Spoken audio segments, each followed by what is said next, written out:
তো hey guys, এখন বাজে হচ্ছে রাত 10টা। দেখো আমাকে কিন্তু আজকে একদমই খেতে দিইনি।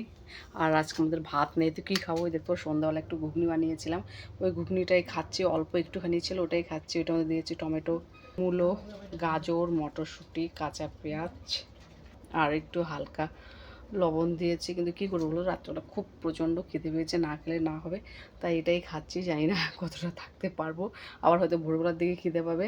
তো যাই হোক, দেখতে পাচ্ছ, এই দেখো, তোমরা দেখো দেখো আজকে রান্না করার মতো কিছু নেই, শুধু ভাত করেছিলাম দুপুরবেলা, তো ওইটাই আছে, আর কেউ খায়নি, তো ভাতও শেষ, তো এই জন্য আর কিছু রান্নাও করলাম না, কিছুই নেই ঘরে, তো যেটাই খাচ্ছি। তো দেখতে পাচ্ছ, তো খেয়ে নেই আমরা, তোমরাও দেখতে পাচ্ছ আমাদের কি অবস্থা হচ্ছে আর কি।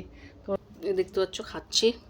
লাইটও নেই বাড়িতে, খুব একটা আলো নেই, লাইট আছে, লাইট নেই বলা আছে, কিন্তু আলো খুবই কম। मेरे को भी दे दो थोड़ा सा खाने के लिए। দেখি কেমন লাগে খেয়ে।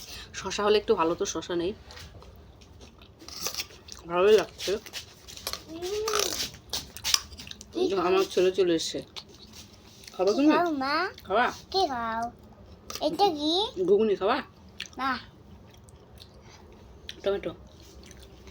আমি তো এখানেই বসি। যাই হোক বন্ধুরা, এখন আমাকে খেতেও দেবে না। তো যাই হোক রাখছি, বাই।